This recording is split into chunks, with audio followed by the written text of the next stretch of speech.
All right, let's talk a little bit about the specifications for this project. Okay, so we're creating a ligature, right? And the ligature, of course, is a combination of two letter forms or more, usually two. Um, and so what we're going to do here is we're going to be a little more experimental. We're not necessarily going to be trying to create a ligature that fits into an existing alphabet, although we could certainly do that. It may end up being a little bit more like a logo.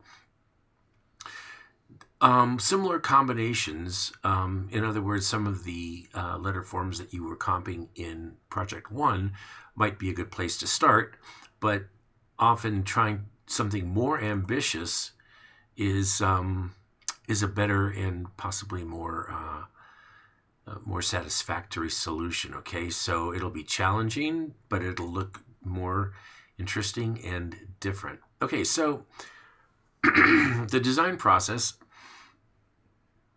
is basically you are going to use one of the typefaces from the required classifications. Okay, so you can't go off and do something weird from DaFont. Pretty much what we did in phase 1 is what you're going to be following. In project 1, you'll be doing here in project 2. No display or funky typefaces. Don't use italic or oblique.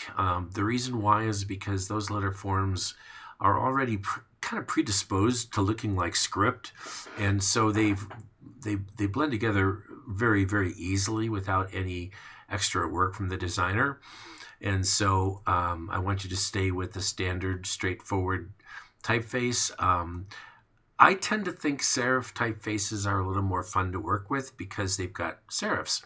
And they often have a little more character in terms of their strokes and their hairlines and so on. And it can be a little bit more fun to sort of play with those more subtle design considerations. Whereas sans serif typefaces tend to be, relatively uniform in their stroke. They don't have a lot of stress. They're pretty straightforward. And so they end up looking kind of pretty straightforward. All right. You're going to begin by making many sketches of the letters, and I have a featured album with a link to that from the lecture notes, and you'll kind of take a look at that. What I'm looking for is not the rendered typeface. I'm looking for line drawings, just simple line drawings that help you to sort of see what letters just might work, and exploring every possible combination. You might start with the letter A and combine it with B, C, D, E, F, and then start with the letter B and combine it with A, C, D, E, and so on. Obviously that's very laborious, but it would be a way of being very complete. Now, I don't want to wear you out in that, but I still want you to explore a lot of different possibilities. So you'll study the letter forms, and you're going to see if you can distill the qualities, whether they're stroke, hairline, stress, curvature, whatever.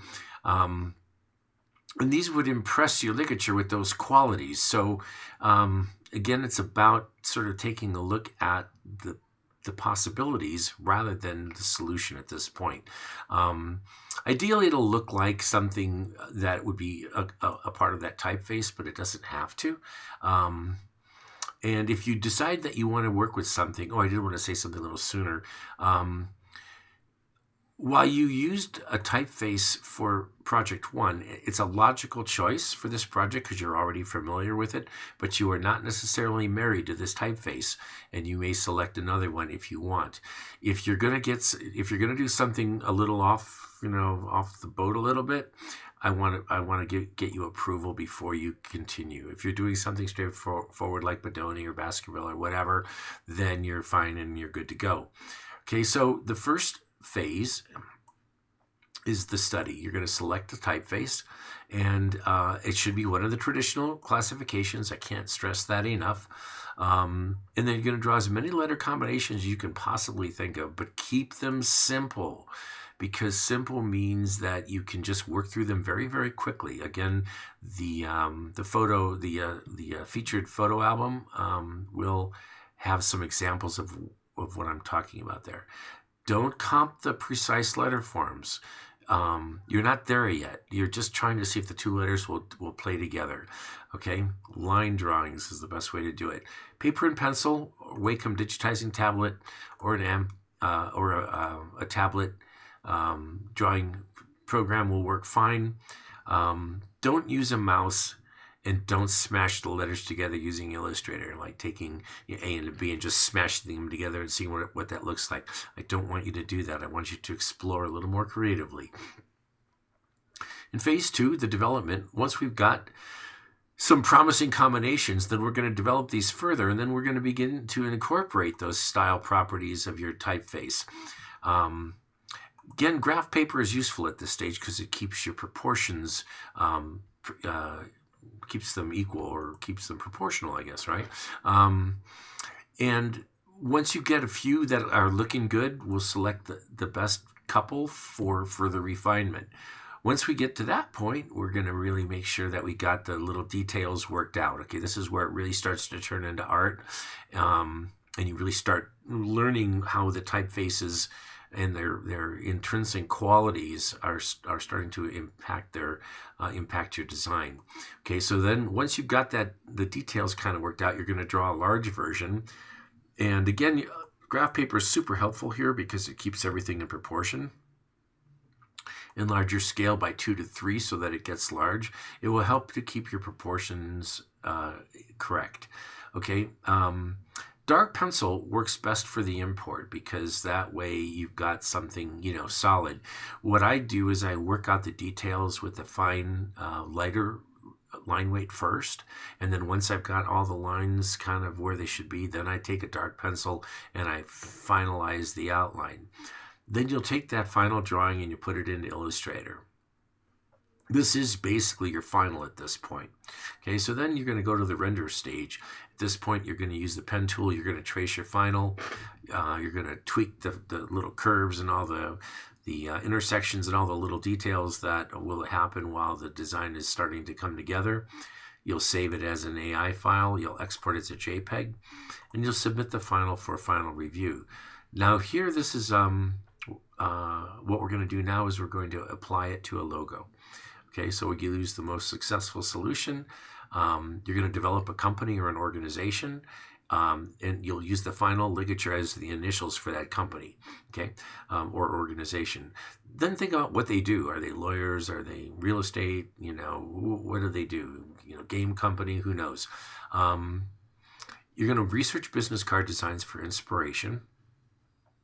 You're going to develop the logo centered around your final ligature. So you're going to come up with a name for the organization, and the letters will be the initials of the company. You can include a tagline. What does that company do? You'll select the best and refine it, and then apply it to the business card. You'll add a person, title, contact information. The card can be horizontal or vertical. It can be 2 sides, but not required. You're going to do variations, and we'll select the best one for the final. All right. So for phase 1, your initial sketch is between 25 and 100 simple configurations. You should be able to blow that out in a couple hours. Okay. Format size, it doesn't really matter, but if you're using 8.5 by 11 graph paper, that's the size it'll be. Then you'll scan your drawings, or you shoot it with the phone cam. If you're shooting with the phone cam, try to shoot 90 degrees perpendicular to the drawing. So put it down on the floor, or put it down on a low table, a coffee table or something. Stand above it, get some light on it so that it's nicely lit, and then shoot the picture. I get these pictures where the pages are flying in the wind and it looks really messy, and it's like, no, come on. Let's think about the craftsmanship there. Phase 2, between 10 and 20 sketches. That's the kind of the exploratory. Is this going to work? Again, format as large as necessary. I'd still consider working at the 1 to 2 inch size. You'll be on 8.5 by 11 graph paper. Again, same thing with the phone cam images or scanning it. Between 10 and 20 refinements, and then the final format size is 8 inch by 8 inches, and your final business card 3.5 inches by 2. All right, so that's essentially That's essentially the project. Okay, so basically, then your final presentation will include the finals for phases 4 and 6 will be posted to the website for a creative critique. You'll write a design reflection statement. You'll post the statement as on your album, and you'll critique 3 of your classmates' work. Everything else goes on the server as usual. All right, so those are the specifications for this project.